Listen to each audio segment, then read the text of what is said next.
اسی طرح کے اللہ کے دوستوں میں سے ایک دوست جنہیں ہم اور آپ سلطان حضرت سید مخدوم اشرف جہانگیر علیہ الرحمت والرضوان کے نام سے جانتے ہیں، جن کا ذکر جمیل ہم اور آپ آج یہاں کرنے کے لیے حاضر آئے ہیں، انہی اللہ کے بندوں میں سے ایک وہ ہیں۔ ان کی داستان ایک سچی داستان آج میں اپنے انداز میں آپ کو بتانے کی کوشش کرتا ہوں۔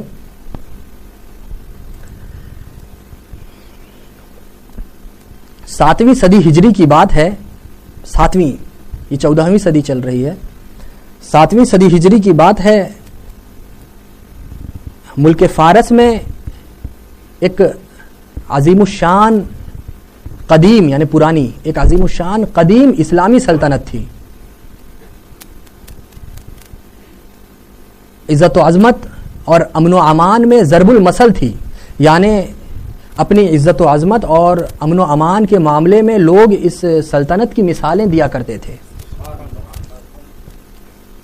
اس سلطنت کو قرب و جوار بلکہ یوں کہیے کہ دور دراز کی اسلامی سلطنتوں کی بنسبت عزت و عظمت اور فوقیت برتری اس حیثیت سے حاصل تھی کہ سلطنت کا تاجدار خاندان سادات سے تھا،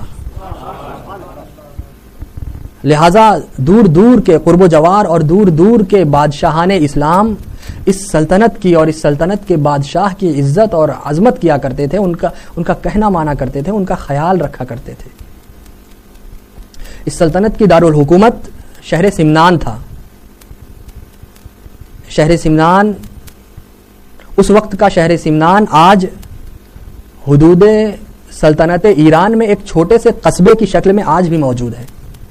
جس طرح یہ کرجن ایک قصبہ ہے، اسی طرح اس وقت کا جو شہر سمنان تھا وہ شہر تھا، آج وہ ایک ایرانی سلطنت کے حدود میں ایک چھوٹے سے قصبے کی شکل میں موجود ہے۔ کیسپین ساگر یعنی بحر کیسپین ساگر سے 100 میل کے فاصلے پر ہے یہ سمنان، اور اصفہان سے 200 میل اور کاشان سے 150 میل کے فاصلے پر ہے۔ جس طرح مصر کے ہونے والے ہر بادشاہ کو فرعون کہا جاتا تھا، اسی طرح یہاں کے ہونے والے ہر بادشاہ کو سلطان کہا جاتا تھا۔ لوگ یہاں کے ہونے والے ہر بادشاہ کو سلطان کہا کرتے تھے۔ سلطان کی خوبصورتی، سلطان کا عدل و انصاف اتنا مشہور تھا، لوگ عوام سلطان کے عدل و انصاف سے، سلطان کی اچھی عادتوں سے، خوبصورتی سے اتنا متاثر تھی، اتنا خوش تھی کہ لوگ اپنے علاقوں کو چھوڑ کر ہجرت کر کے اس علاقے میں، اس سلطنت میں آ کر بسنے لگے تھے۔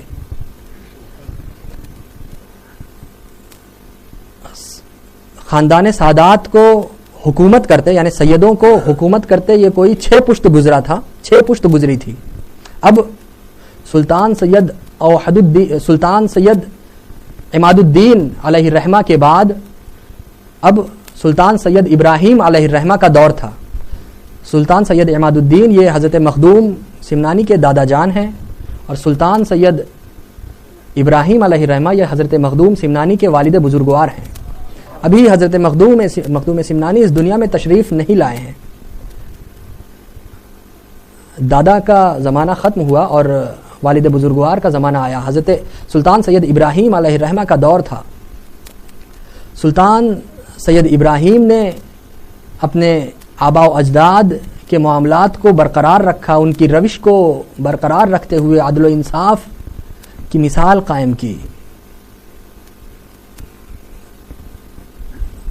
عوام سلطان سید ابراہیم سے اتنا خوش اور اتنا متاثر رہتی تھی کہ ان کے ایک حکم پر اپنے پسینے کی جگہ خون تک بہانے کو لوگ رعایا تیار رہتی تھی۔ محل کی بات کریں تو سلطان بیگم کے لیے، سلطان سید ابراہیم علیہ الرحمہ کی جو زوجہ محترمہ تھیں، سلطان بیگم کے لیے محل میں ہزاروں خادمائیں رات و دن خدمت کے لیے مہیا رہتی تھیں کہ سلطان بیگم کب کچھ حکم فرما دیں اور ہمیں وہ موقع نصیب ہو جائے۔ اللہ کے فضل و کرم سے دنیا کی ہر خوشی، دنیا کی ہر نعمت ان کے قدموں میں تھی۔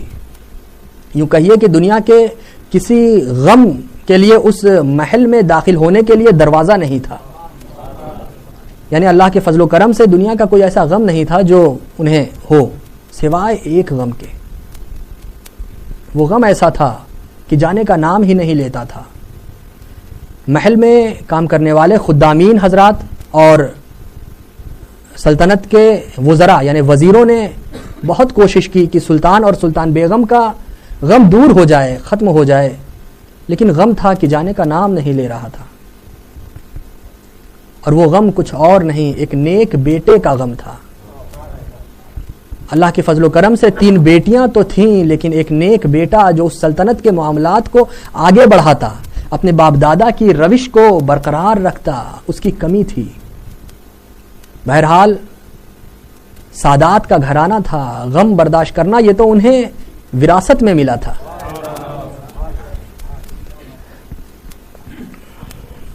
اکثر و بیشتر سلطان بیگم نماز عشاء کے بعد مصلی پر بیٹھ کر اپنے خاندان کے بزرگوں کو وسیلہ بنا کر اللہ تعالیٰ کی بارگاہ میں عرض گزار ہوا کرتی تھی، دعا مانگتی تھیں کہ یا اللہ تیرے فضل و کرم سے دنیا کی ہر نعمت ہر خوشی ہمارے پاس ہے، سوائے اس کے کہ ہمیں ایک نیک اولاد، ایک نیک بیٹے کی ضرورت ہے. مولا تو ہی بتا، اگر کوئی بیٹا نہ ہوا تو سلطان کے آباء و اجداد کی طرح ان عوام کا خیال رکھنے والا کون رہے گا؟ اس عوام کا خیال کون رکھے گا؟ اپنے عدل و انصاف، یہ ملک فارس جو اپنے عدل و انصاف، اپنے سلطانوں کے عدل و انصاف کی وجہ سے، اپنے سلطانوں کی خوب سیرتی یعنی اچھی عادتوں کی وجہ سے جانا جاتا ہے، اس کا معاملہ آگے کیسے بڑھے گا؟ مولا سلطان بیگم عرض کرتی کہ مولا میری زبان اس لائق نہیں ہے کہ میں تجھ سے یہ دعا مانگ سکوں، لیکن مولا تیری رحمت ایسی ہے، تیری رحمت سے کچھ بھی ہو سکتا ہے مولا. بہرحال ایک دن کی بات ہے کہ سلطان بیگم عشاء کی نماز کے بعد مصلی پر یہی دعا کرتے کرتے سو گئیں، اللہ سے یہ دعا مانگتے مانگتے سو گئیں. خواب دیکھتی ہیں کہ آپ کے سلسلے کے بزرگوں میں سے ایک مسلم الثبوت، ایک عظیم الشان بزرگ حضرت شیخ احمد یسوی علیہ الرحمہ آپ کے خواب میں آئے، سلطان بیگم کے خواب میں آئے اور فرمایا بیٹی کیوں پریشان ہوتی ہو؟ بیٹی اللہ کا خواب میں فرمایا کہ بیٹی اللہ کا شکر ادا کرو کہ عنقریب تمہارے بطن سے آفتاب ولایت طلوع ہونے والا ہے، ولایت کا ایک سورج طلوع ہونے والا ہے.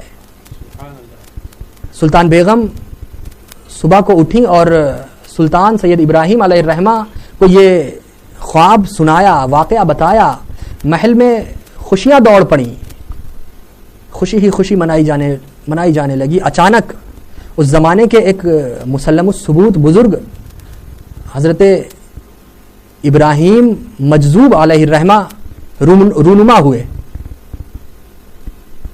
لوگ پریشان ہو گئے کہ محل کے دروازے تو ہر طرف سے بند ہیں، یہ حضرت ابراہیم مجذوب علیہ الرحمہ محل کے اندر کیسے آئے؟ بہرحال اللہ والوں کی باتیں ایسی ہی ہوا کرتی ہیں دوستوں، وہ ایک پل میں کہاں سے کہاں آ جائیں چلے جائیں، ان کی باتیں الگ ہوتی ہیں. بہرحال سلطان سید ابراہیم نے حضرت ابراہیم مجذوب کو تخت شاہی پر بیٹھایا.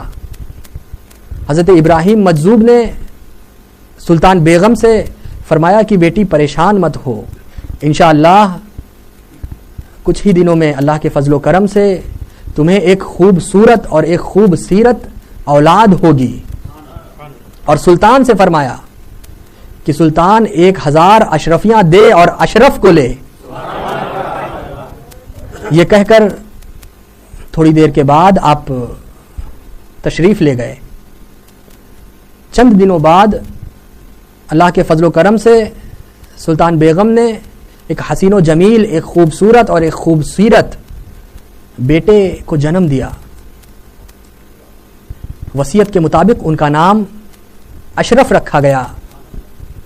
تاریخوں میں آتا ہے کہ مہینوں تک اس سلطنت میں لوگوں نے خدا کا اس انداز میں شکر ادا کیا کہ رات و دن کا فرق ختم ہو گیا تھا، رات و دن کا فرق جاتا رہا.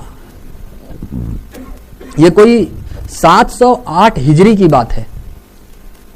708 ہجری میں حضرت مخدوم سمنانی رضی اللہ تعالی عنہ کی ولادت باسعادت ہوئی. آپ اس فانی دنیا میں، اس حقیر فقیر دنیا میں تشریف لائے. حضرت مخدوم سمنانی رضی اللہ تعالیٰ عنہ